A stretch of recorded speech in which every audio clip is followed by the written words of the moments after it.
Hello guys, pero guys, meron naman akong katanungan na sasagutin. Ang katanungan na sasagutin ko ay ayon sa katanungan ni Ma'am.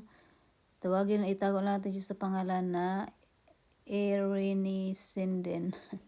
Dito si Ma'am nag-comment sa isang content ko na ang sabi ko dito, pamagat ay paalala lang kung may babayaran man yung agency or yung agent nyo sa inyo, dapat merong resibo. So sabi dito ni Ma'am, basahin ko lang yung tanong ni Ma'am ha. Sabi niya, Ma'am, nag-apply po ako sa isang agency pero nag-back out po ako. After medical, nasa kanila po ang passport ko. Pinababayaran sa akin ang nagastos nila. Binigyan ako ng 3 days. Yeah, really lang. Really? 3 days? Ano to? Strict to ah. Pag di ko nabayaran, ibabalik daw nila sa DMW ang passport ko. Pero ako po ang kumuha o nag-process ng passport ko, hindi po ang agency. Nasali po sa pinababayaran sa akin. Makukuha ko pa ba ang passport ko? Sana masagot. Yes po ma'am, makukuha at makukuha nyo yan kung willing talaga kayong kunin. So kung sinabihan kayo ng agency nyo or sinasabi mo dito, agent ba sabi mo? Si agency man yan or si agent yung nagsasabi sa'yo na ibabalik nila kung hindi mo sila mababayaran after 3 days. Ito yung sagutin mo. Ito yung isagot mo sa kanila. Sige, ibalik nyo doon. Or sabihin mo sa akin nyo ibalik kasi ako ang nagbigay niyan sa inyo. Passport ko yan, hindi kayo yung kumuha niyan. At saka ako rin ang nagbayad ng passport ko.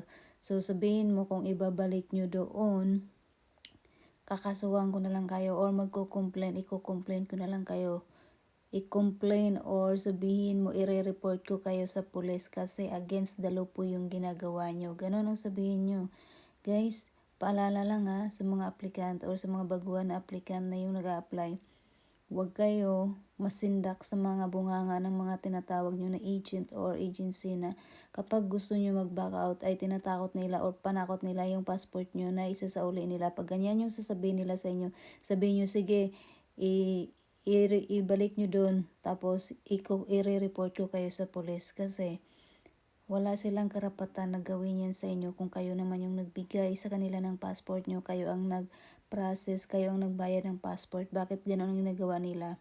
So wala po tayong batas sa Pinas na kung gusto mo mag-back out sa agency na in-applyan mo ay i-hold nila ang passport.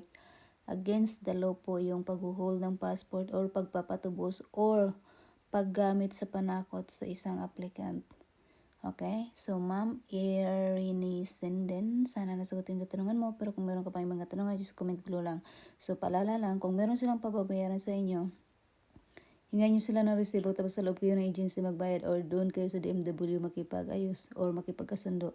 Kung meron man pababayaran yung agency, kung wala silang resibo may ipapakita sa inyo, huwag nyo bayaran, gano'n lang yun. Simple and simple. Simple and simple. Anyway, ma'am, sana nasagot yung katanungan mo. Pero kung meron ka pang ibang katanungan, just comment below lang. See you. Have a good day. Bye-bye.